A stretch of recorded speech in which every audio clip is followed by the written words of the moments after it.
ndabasuhuje mwese inshuti za Elayono Mountain Church, inshuti zanjye by'umwihariko aho muherereye hose, abari hano mu mujyi wa Kigali, abari mu ntara n'abari hanze ku migabane itandukanye. Yesu Kristo nashimwe. Ngewe ubasuhuza nitwa Bishop Bugingo Leonira, ninjye mushumba mukuru w'itorero Elayono Mountain Church mu Rwanda. Uyu mwanya rero mfashe uyu mwanya ngira ngo mbashimire mwabanye natwe mu bihe bitandukanye umwaka washize, mwabaye imbaraga zacu, mwatugiriye neza, mwaradukurikiranye, ndetse nongeye no gushimira by'umwihariko abakristo bose b'itorero Elayono uburyo ki bamfashije uyu murimo w'ivugabutumwa. Imana nishimwe.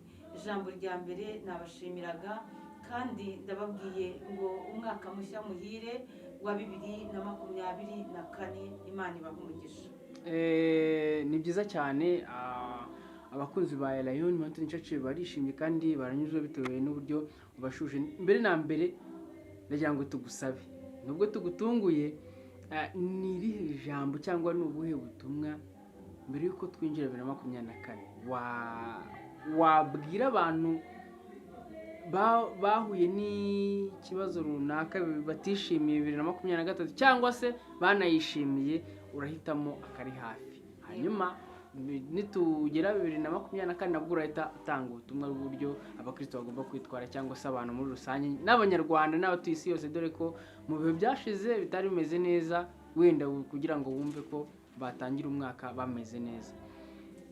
Imana ishimwe cyane. Ijambo nabwira abantu bose, ari abagize ibihe byiza umwaka watambutse, ari abahuye n'ibihe bikomeye navuga ngo bibi, ijambo nababwira rikubiye muri iyi Zaburi y'124. Riravuga ngo iyaba Uwiteka atari we wari mu ruhande rwacu, aba ariko Abisiraheli, Abanyarwanda tuvuga uyu munsi, ubwo abantu baduhagurukiraga, wowe ntiwumve abantu, wowe wumve n'ubwo burwayi n'ubwo bukode, mbese biriya bibazo byose wahuye nabyo. Igihe cyose wahuye n'icyo kibazo, iyo Uwiteka rero atari mu ruhande rwawe, atarahabaye, ndetse n'abahuye n'ibihe byiza, nakubwira ngo nimba warabonye akazi ukabona poromosiyo muri uyu mwaka, niba bizinesi yawe yaragutse, nimba waratwite ukabyara wa mubyeyi we, nimba hari uburinzi wagize, ibyo byose ni uko Uwiteka abaye mu ruhande rwawe. Imana nishimwe. Rero iyo Uwiteka atari we wabaye mu ruhande rwawe, ikibazo wahuye nacyo kiba cyaraguhitanye. Iyo Uwiteka atari we wabaye mu ruhande rwawe, biriya byiza wagize Satani aba yarabikunyaze. Imana nishimwe. Iryo ni ryo jambo ryonyine nababwira. Nta nubwo abanagejeje isaha ariko umva n'ubutumwa, nta nubwo bumvise buno butumwa. Uwiteka arahabaye. Ni byiza cyane. Mbere yuko tunakomeza cyane, ndagira ngo wowe ubwawe ku giti cyawe, burya nabwo biba byiza kuba umuntu yanavuga no ku giti cyiwe, mu giti cyawe nkawe nka Bishop, umuyobozi wa Elayono mu Rwanda, kugira ngo tubwire wowe ku giti cyawe umwaka usoje ute, 2023 uyibonye ute?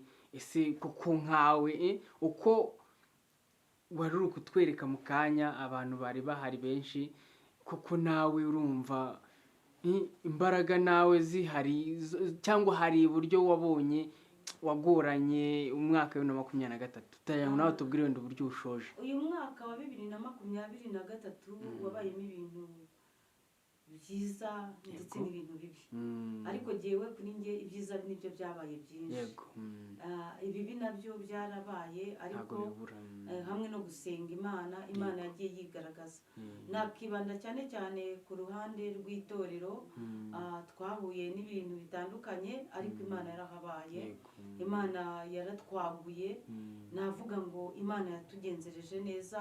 Ku ruhande rw'umurimo, navuga ngo Imana yahabaye nk'Imana, yaratwaguye mu buryo bufatika. Tunarikira aho ngaho njye nanabwira n'abantu batari bahagera kuri Elayono, ahantu dusigaye dusengera, twabatera amatsiko yo kuzahaza. Ni ahantu Yego. heza, ni ahantu hagari, ni ahantu ufite imodoka yawe waparika, niyo mwaba muri imodoka 10 20 mwaparika nta kibazo. Ni ahantu hagari heza cyane, noneho hanagendeka rwose. Aho nta kantu nari nshishijemo rwose muvugiye, nubwo rwose nitanguranije, ariko njye umuntu wese utari wahagera ndamubwira ngo uyu mwaka wa 2023 na kane kameme biracyaturimo, gerageza aze rwose, ni karibu aze nawe yihera ijisho, yumva yareba amavuta mashyashya ya 2024. Urakomeza. Yego. Nari ndi kuvuga ko ku ruhande rw'umurimo w'Imana, Imana yaduteje intambwe, itugirira neza, yagura amakorari. Muri uyu mwaka wa 2023 twavukishije korari yitwa Irayono, yiteranwe n'itorero ryacu.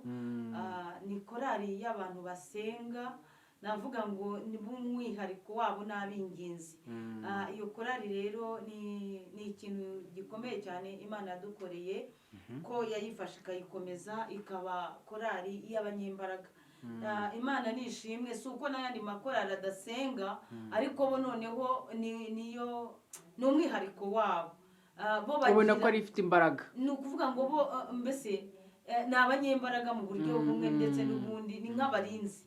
Bo bakora ikintu cyo kuvuga ngo barasenga, basengesha yo kurinda itorero. Wenda abandi basenga yo kuramya no guhimbaza, simbizi, nabo bagasenga nyine ayo masengesho yabo Imana ikayasubirizamo kurinda itorero, ariko noneho bo nicyo kintu biyemeje. Icyo rero nagishimye Imana. Ntabwo ukiri aho ngaho utari wagira ngo uciye mu ijambo, ntabwo waba waragizemo uruhare rwo kuba iryo zina baryita gutyo, Irayono?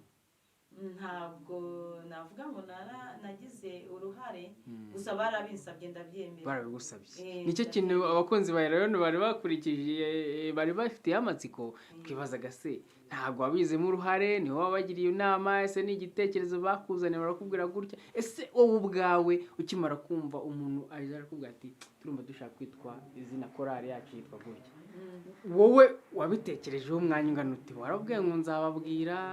Oya, narabibemereye kuko babinsabye. Mbere bitwaga ngo ni korari y'icyumba cyangwa se y'ab'ingenzi. Yego.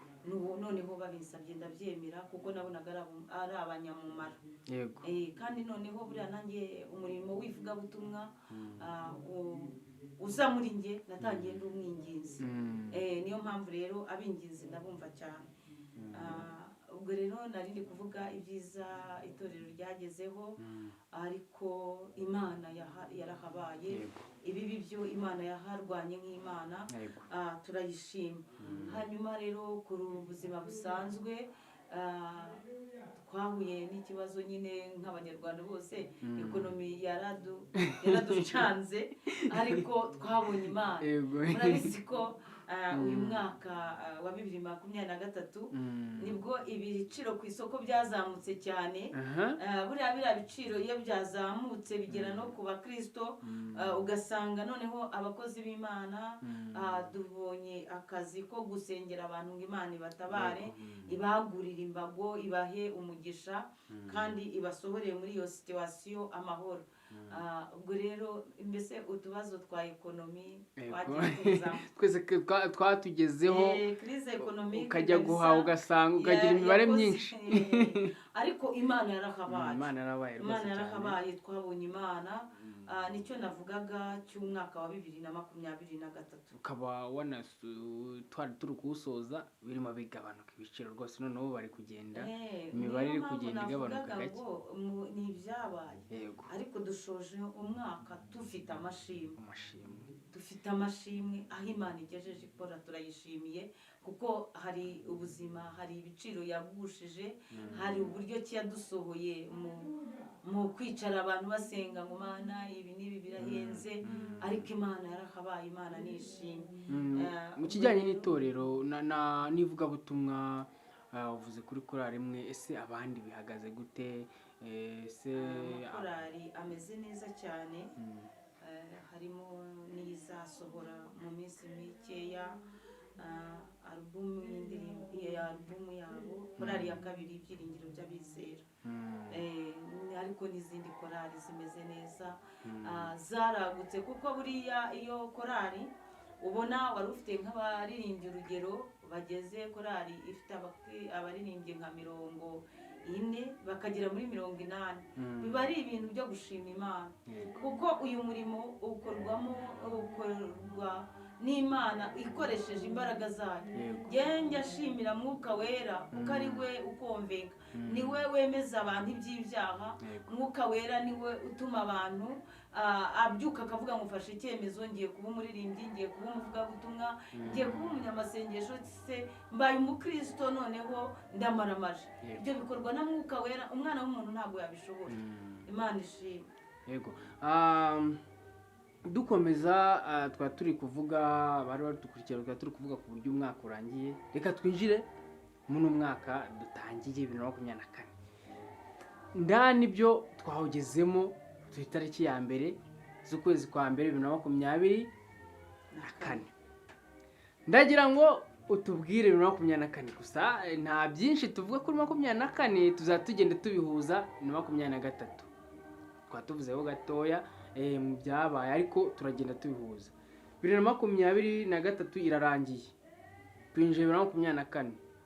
Yewe abakristu bari benshi bari gusoza umwaka bishimye, barawusiribuye neza, barabyina, barahimbaza. Turagira ngo wowe ubwawe tubwire mu byishimo bya cyangwa mu mboni zawe z'umuyobozi, uburyo wabonye abakristu mu maso yabo, uburyo nyine akamwenyu kabo, niko nabivuga, uburyo wababonye mu kuva mu 2023 2024 bayinjiramo. Niki cyatumye bishimira kiriya kintu?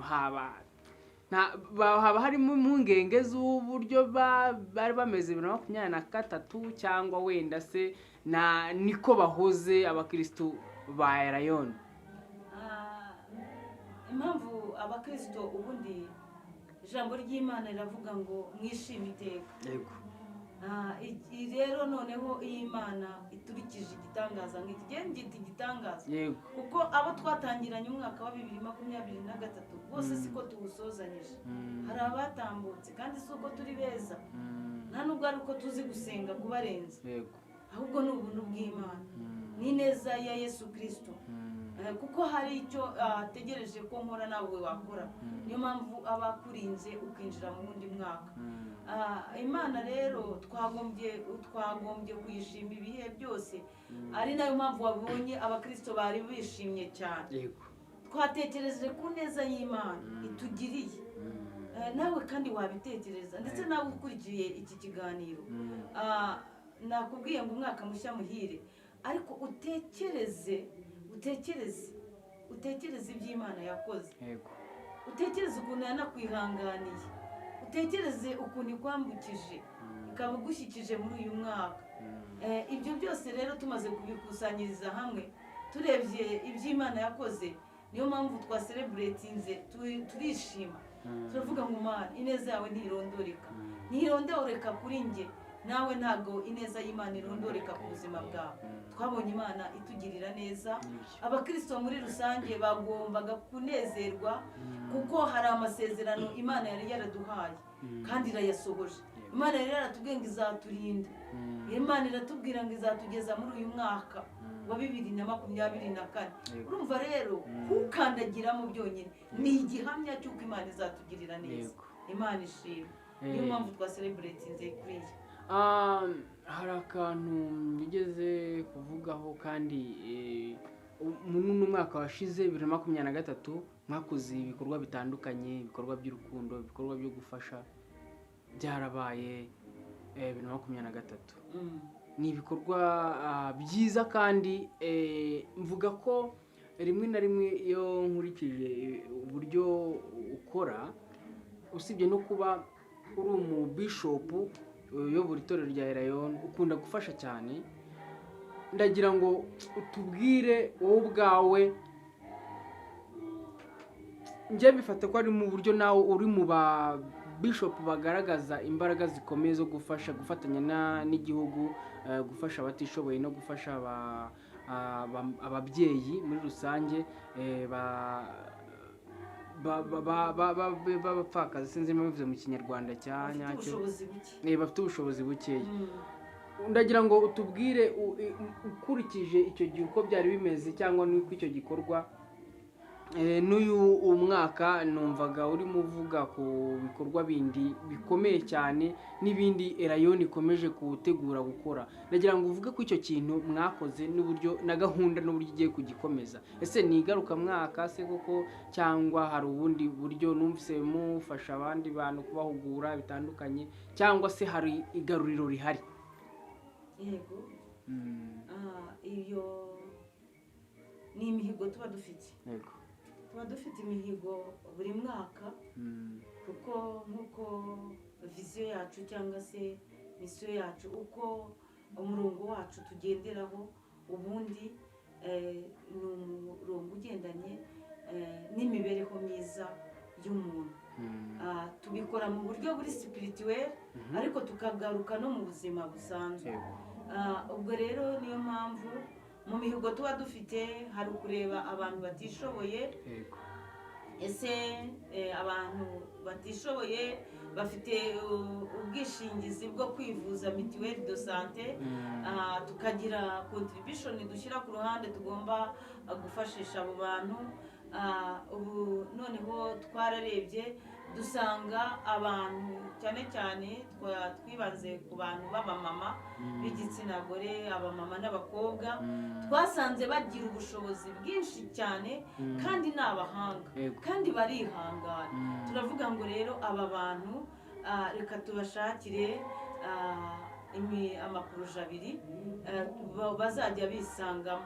Twasanze umuntu ashobora kuza akakubwira ati ndashima Imana ko nariye, Imana yangiriye neza, Imana yantabaye, yakoresheje umuntu runaka ankoreraho umugisha ibihumbi 10.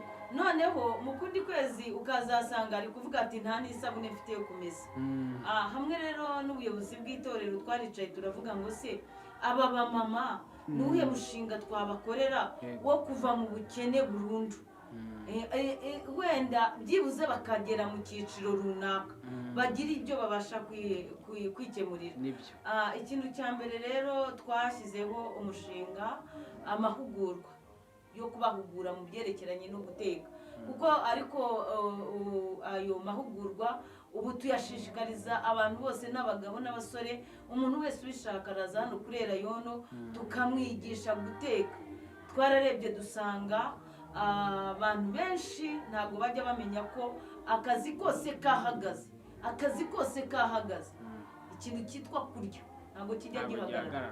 Uzi ko buriya kurya ntabwo bihagarara, niyo bya biciro byakomeza hejuru byajya hejuru. aravuga ati byibuze nteka n'agacyayi ariko mu nda hakagira ikijyamo.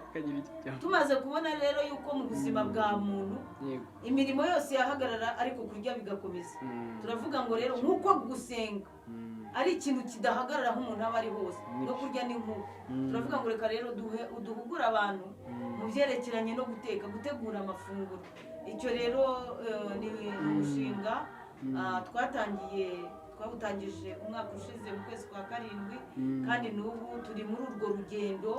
Ubu uyu munsi nyine tumaze kubitangira turacyakora ku buryo iki kigo cyacu cya Elayon cyaba intangarugero ku bantu, ahantu bashobora kujya guhugurirwa ibyo guteka kandi bakaba abantu babizi bakora ibintu basobanukiwe. Ubwo rero uwo ni umushinga wa mbere twimukanye dukomezanyije mu mwaka wa 2024 tuvuga ngo tuzakomeza kunonosora tuwukore neza. Bisaba iki kuzamo? Nta mafaranga cyangwa kuzamo urebye no kwiyandikisha no kuba contribution yawe.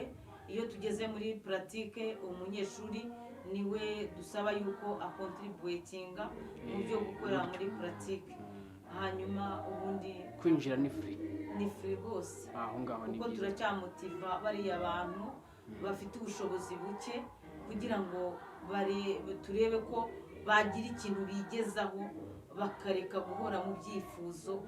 Buriya hari n'abantu birirwa mu mashyamba mu butayu bari gusenga kandi ibisubizo babyifitemo. Nimba ubasha guteka wifitemo igisubizo cyo kwivana muri ubwo bukene ndetse ukabasha no kumenya nawe kwigaburira ibiryo byiza kandi bidahenze. Yego. Hanyuma dufite undi mushinga twararebye dusanga tugomba gushyiraho ikimina cy'abakristo baba mama n'abakobwa bo muri Erayoni.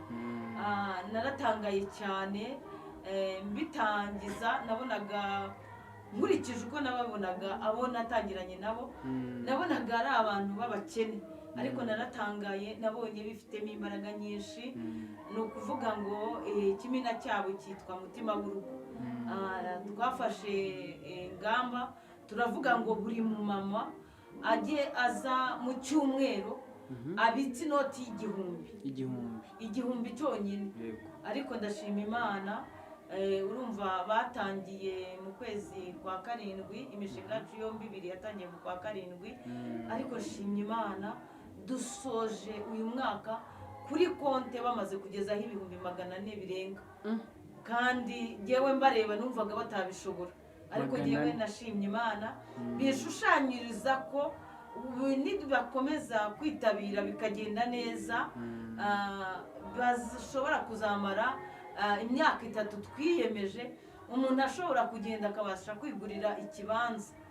Kuko narababwiraga nti birashoboka ko igihumbi cyawe cyazavamo ikibanza aho ngaho iwanyu mu giturage, nawe ukagira gakondo.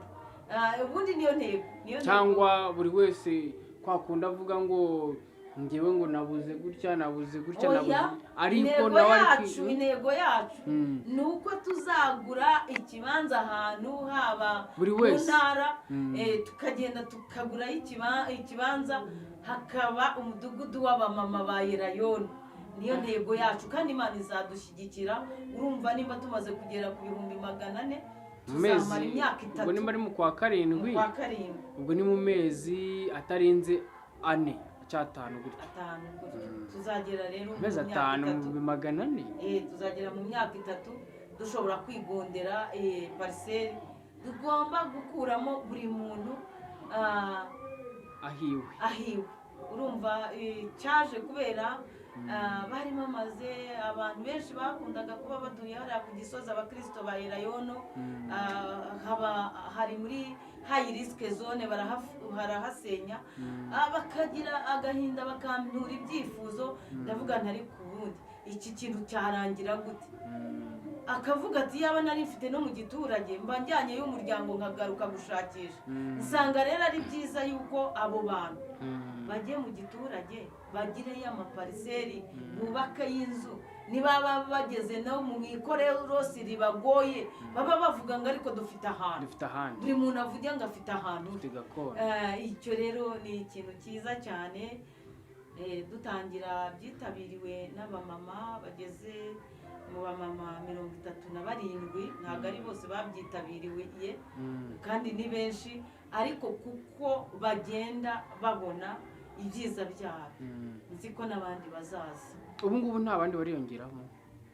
Ubu twarakurutiriye, twari twakurutiriye iyi Desemba, turashaka noneho January uyu mwaka twatangiye ku itariki 7 tuzongera dufungure gushya, twongere rero tubitse. Hari abandi wabonaga se bari kugenda barabishaka cyane baba bavuga ngo abandi barabasize. Abagabo se cy'abasore twababwiye ko tugiye kubakira, nawe uzabongeramo? Tuzabongeramo kuko buri wese dufite ukuntu tubikora. Buri wese araza, iyo aje tumuha resi y'amafaranga yatanze, twebwe tukayajyana kuri banke. Iyi niyo resi tumuha buri muntu wese. Iyi ni resi duha buri umwe wese. Araza nyuma y'amateraniro, buri muntu wese aba afite akaresi ke. Ni ukuvuga ngo uturesi twe aratubika. Hariho ugira ikibazo akabura nka mituweli, iyo yabuze mituweli araza tukavivura mu turesi, wenda tukamuhereza amafaranga yaragezemo akishyura mituweli cyangwa akakemuza icyo kibazo, ariko amafaranga ye yandi agasigara kuri akawunti. Buri muntu rero buri ku cyumweru atahana akaresi hano. navuga ngo rero iyo ni imishinga twimukanye tuvanye muri 2023 twinjiranye 2024 kandi turizera yuko Imana izatwagura ikanadushoboza, Imana igakomeza kutugirira neza. Imana ishimwe. Kuri kiriya cyo kijyanye n'amahugurwa, buriya nta motivasiyo zindi waba ukeneye cyangwa se nk'abaterankunga uramutse ubabonye, buriya si byarushaho kuba, nari ntekereje ko byahita bijya muri gahunda ikomeye cyane cyo kuba bavuga ati wenda ufite ikigo cya Elayon cyo kuba cyahugura abo bantu, wenda kikarenga muri iyo minsi mikeya cyangwa se ayo mezi makeya, kikaba wenda nk'umwaka, amezi 6 zo kubahugura abo babyeyi n'abo bakobwa wenda se bacishiriza amashuri cyangwa se babyariye iwabo nk'ubwo buryo. Navuga ngo abaterankunga nta muntu uba udakeneye umuterankunga, ariko uyu munsi dufite umuterankunga umwe, World Relief, niyo yonyine idutera inkunga mu bigerekeranye n'amahugurwa. Ubwo rero turacyasaba abandi baterankunga, tubabonye nta kibazo. Tubasabe rwose umuntu wese wifuza kuba yatera inkunga Bishop wacu, ukumva ari gukora igikorwa gikomeye kandi igikorwa cy'urukundo, igikorwa cyo kubaka igihugu muri rusange. Buri wese ushoboye kuba afite uko ameze kose, inkunga irakenewe. Nimero ni ya yindi 0788 yego, dushobora no kumpamagara, uzangiza ibitekerezo byiza, ufite ubunararibonye, ndavuga experience, wamajije kumva iyo mishinga yo kuzamura abamama bafite ubushobozi buke. Bari mu byiciro bitandukanye, harimo baba bacuruza utuntu duto duto, ariko nanone ugasanga bakeneye ubundi bushobozi. Hari n'abandi b'abashomeri badafite na gato, mbese baratandukanye. Ariko nkavuga ngo kuko bahisemo kwiga, tukimara kubibabwira numva ari byiza. Hari abandi nabo nyine abo bari muri mutima w'urugo, muri icyo kibina, nabo baba ari abamama badafite ubushobozi buhagije, ariko akavuga ngo kugira kuri bonane nzagura igitenge, nere kuzajya mpora ndi umuzigo, mpora mvuga ngo nanjye ntibamfashe, reka nigomwe amafaranga yanjye 1000 mu kwezi. Nawe ufashe 1000 mu cyumweru ukakigabanya iminsi 7, wakumva amafaranga aba yabitse. Akavuga ngo ngewe aya mafaranga ndayabika nizigame, ariko nyuma y'igihe runaka nzaba mfite amafaranga runaka. Ubwo rero wazangiza ibitekerezo, hadutera n'inkunga uko ubishoboye. Nibyo. Ni byiza cyane, buri umuterankunga wese uko aho waba uri hose, uko waba umeze kose, iyo nimero turanaza kuyishyiraho neza bayibone, wabikora. Twigarukire uburyo dusoje umwaka unadusomera, ariko ndumva twasoma ubutumwa dusoje, twabubahereza ubutumwa turi gusoza. Uyu mwaka rero wa 2024 nk'itorero Elayon twihaye intego y'uko uzaba umwaka wo guhindurirwa amateka n'amazina. Nituvuga gutyo wumve yuko bizava muri twebwe. Imana izaduhindurira amateka n'amazina bivanye n'uko twitwaye imbere y'Imana. Amazina ni ukuvuga ngo tugomba kurushaho gushyiramo imbaraga mu gusenga, tugomba kurushaho gushaka Imana, tugomba kurushaho kwegera Imana. Uyu mwaka wa 2024 wowe uri kunkurikira uzakubere umwaka wo guhindurirwa amazina n'amateka. Ni ijambo twasomye mu gitabo cya mbere cy'Ingoma, ibice 4 umurongo wa 10. Ni isengesho Yabesi yasenze. Yabesi yasenze Uwiteka aratakamba, amusaba ibintu 4. Ikintu cya mbere Yabesi yasabye Imana umugisha. Nawe waza kubisoma, reka mbisome mu izina rya Yesu. Usomere ijambo. Yabesi atakambira Imana ya Isiraheli ati icyampa ukampa umugisha rwose ukagura imbago yanjye kandi ukuboko kwawe kukabana nanjye ukandinda ibyago ntibimbabaze. nuko imana imuha ibyo yasabye. Imana nishimwe. natwe dutangira uyu mwaka ibyo bintu nibyo dusabye Imana, nibyo dusabye Imana. tubwiye Imana ngo izaduha umugisha kandi izatwagure. ibyo ndi kuvuga nibyo ngusabira wowe ukurikiye iki kiganiro. Imana izaguha umugisha, Imana izakwagure, Imana izagushyireho uburinzi. ukuboko kwayo nikugushyiraho izakurinda kandi Imana izakurinde ibyago. Imana izakurinde ibyago. Imana ukuboko kwayo nikubana nawe izakurwanirira, izagufungurira inzugi zari zifunze. ukuboko kw'Imana nikubana nawe izagutambagiza. ukuboko kw'Uwiteka nikubana nawe izakurengera. Imana nishimwe. noneho Yabesi aravuga ngo uzandinde ibyago bimbabaza. nawe Imana izakurinde rati ibyago byakubabaza. uyu mwaka wa 2024 uzakubera umwaka wo kubona Imana yaraguhinduriye amateka. iyo business Imana izayihindure, izayagure. mu kazi Imana izakuzamure, no mu rushako rwawe Imana izaruzemo, iguye kubyara, uzabyare hungu na kobwa. Imana izakugirire neza. wa musiribateri we, urakaranitse urataranitse, Imana izakwagure nawe ushamikirweho n'abandi. Imana ishimwe cyane. Imana izakwagurira imbago, Imana izakunezeze, uzabona Imana. Imana nishimwe. navugaga ngo Imana izaguhindurira amateka, Imana izakwagura. ngo Yabesi amaze gusenga ngo Imana imuha ibyo yayisabye. nawe rero ibyo utangiye umwaka wasabye Imana, Imana ibiguhe mu izina rya Yesu. njya mbwira abantu ngo nta kintu kitagira password, nta kintu kitagira urufunguzo. urufunguzo rw'ibi ngibi wasabye ni uko uzakiranukira Imana.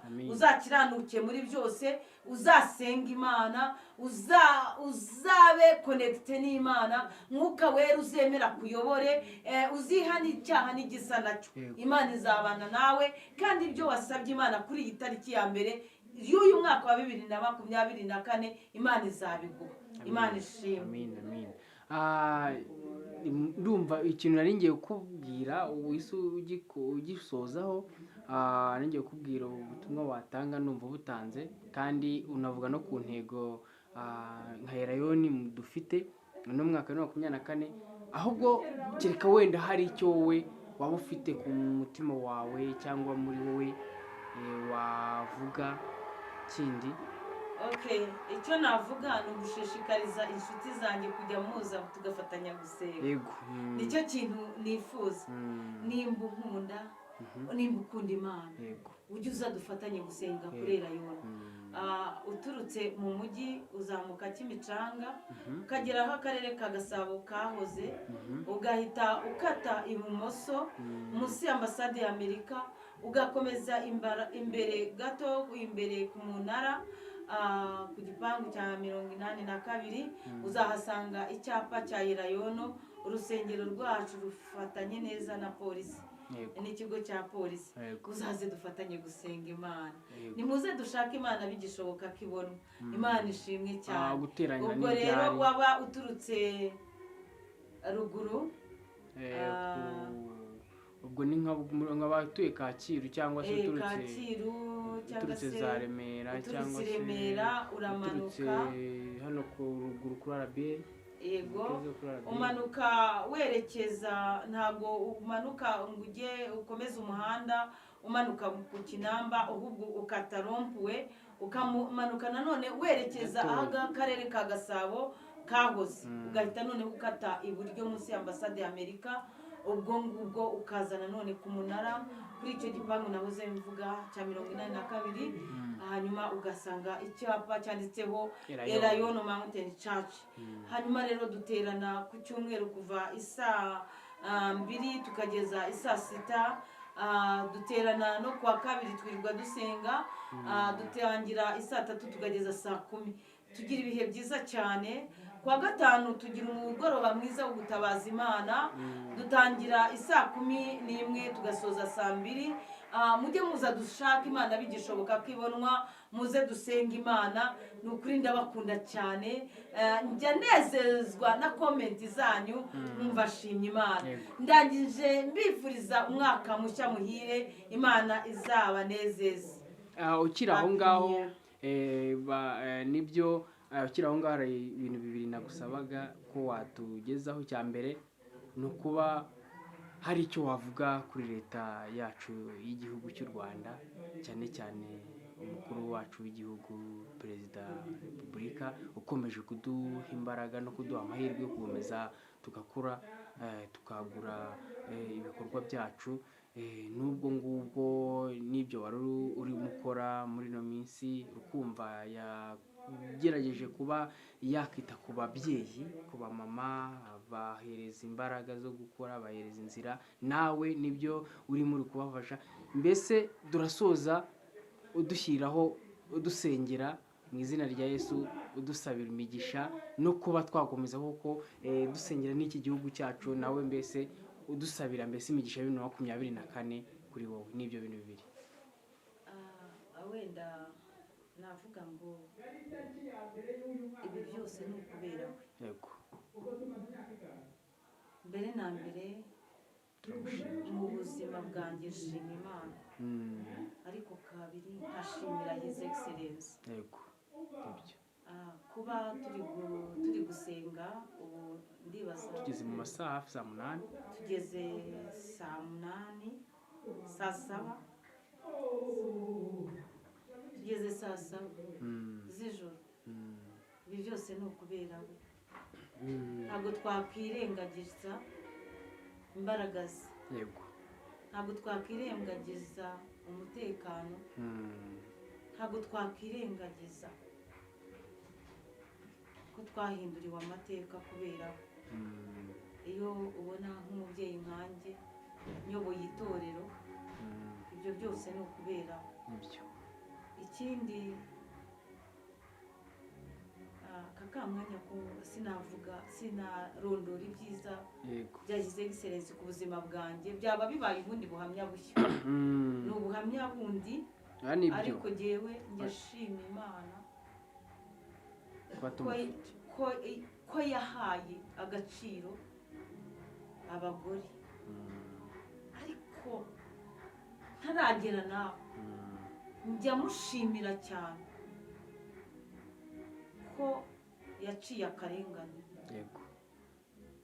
Yewe mbibona nk'uko Yesu yageze kuri Lazaro wari wapfuye akavuga ngo zuka. Lazaro arazuka. Azutse, ubwo ni kwa kundi twabayeho 9/4. Lazaro amaze kuzuka aritegereza Yesu, asanga nubwo azutse ariko afite ibimuhambiriye. Ahita avuga ngo ni mu muhambure. Tujya tumushimira mu buryo bumwe ndetse n'ubundi, ariko ntabwo twumva tutabikora nk'uko we yatugiriye neza abamama. Mbese yarongera aravuga ngo ni bongere babeho, bongere bamere neza, bongere ibyari bihambiriye, ibyari bibatesheje agaciro, ibyari bibababaje, yongera bikuraho. Turashima Imana kandi nawe tukamushimira. Imana ijye imuduhera umugisha cyane kandi muturindire. Umva mbese simbizi, natwe turahari kumushyigikira. Mwebwe muri urubyiruko ntabwo mubyumva neza. Turabibona. Murabibona ariko mbanza mutabiha agaciro. Twebwe bakuze rero tubiha agaciro cyane, kuko twebwe tuba tuzi ubuzima twanyuzemo, tukareba n'ubwo turimo, tukavuga ngo ibi byose ni ukubera Imana, ni ukubera His Excellence. Ni ukuvuga ngo warumbwiye ngo ningira icyo muvuga, uze wavuga iki? Watangira heza ukarangiriza Imana imuha umugisha. Imana imuha umugisha.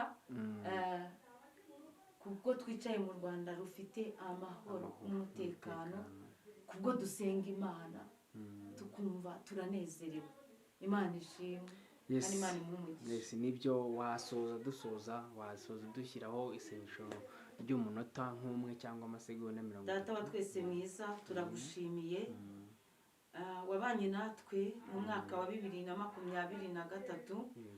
Waraturinze, waturindiye igihugu, waturindiye abayobozi, warinze abanyarwanda twese.